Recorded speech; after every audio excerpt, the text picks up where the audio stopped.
अवधेश भैया जिंदाबाद जिंदाबाद जिंदाबाद। अवधेश भैया जिंदाबाद जिंदाबाद जिंदाबाद। अवधेश भैया जिंदाबाद जिंदाबाद जिंदाबाद। जिंदाबाद जिंदाबाद जिंदाबाद। जी हाँ, खबरा भर से ग्राम प्रधान पद के प्रत्याशी अवधेश साहनी जी। जी हाँ, अवधेश साहनी जी का चुनाव चिन्ह है कार। जी हाँ, कार पर मोहर लगाना है और अवधेश भैया को भारी से भारी मतों से विजयी बनाना है। मारो मोहरियाना ये भैया, मारो मोहरियाना, मारो मोहरियाना ये भैया, मारो मोहरियाना। चुनाव चिन्हकार के पहचान के मारो मोहरियाना, चुनाव चिन्हकार के पहचान के मारो मोहरियाना। मारो मोहरियाना ये भैया, मारो मोहरियाना।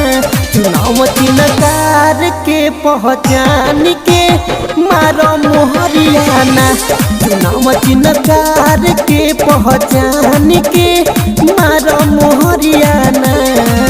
जी हाँ, अवधेश साहनी का कहना है वोट नहीं कर्ज देना, शुद्ध समय पे लौटाऊंगा और आपके क्षेत्र के विकास के लिए अपना भी लहू बहाऊंगा, अपना भी लहू बहाऊंगा।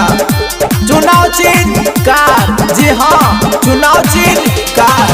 दुखिया गरीब के ऊ बने न सहाई, हाथ जोड़ी विनती करो तानी सुन माई।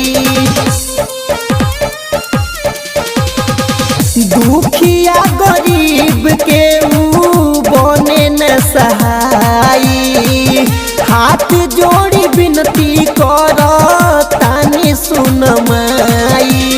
इनके जिता दोना कि फिर से विजयी बना दोना, इनके जिता दोना कि फिर से विजयी बना दोना।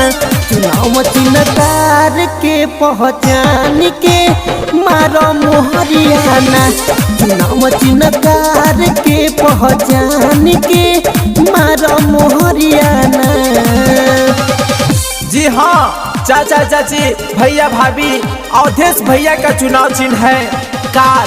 जी हाँ, कार पे मोहर लगाना है और अवधेश भैया को भारी से भारी मतों से विजयी बनाना है और अपने गांव में, अपने क्षेत्र में विकास की गंगा बहाना है। आस बाट भैया अब की फेरू से ले अइबहो, अवधेश साहनी के विजयी बनइबहो।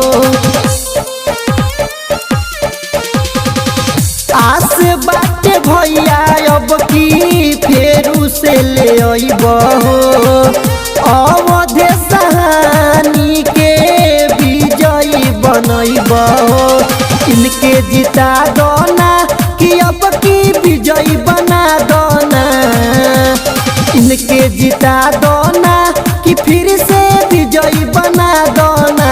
चुनाव चिन्हकार के पहचान के मारो मोहरियाना, चुनाव चिन्हकार के पहचान के मारो मोहरियाना।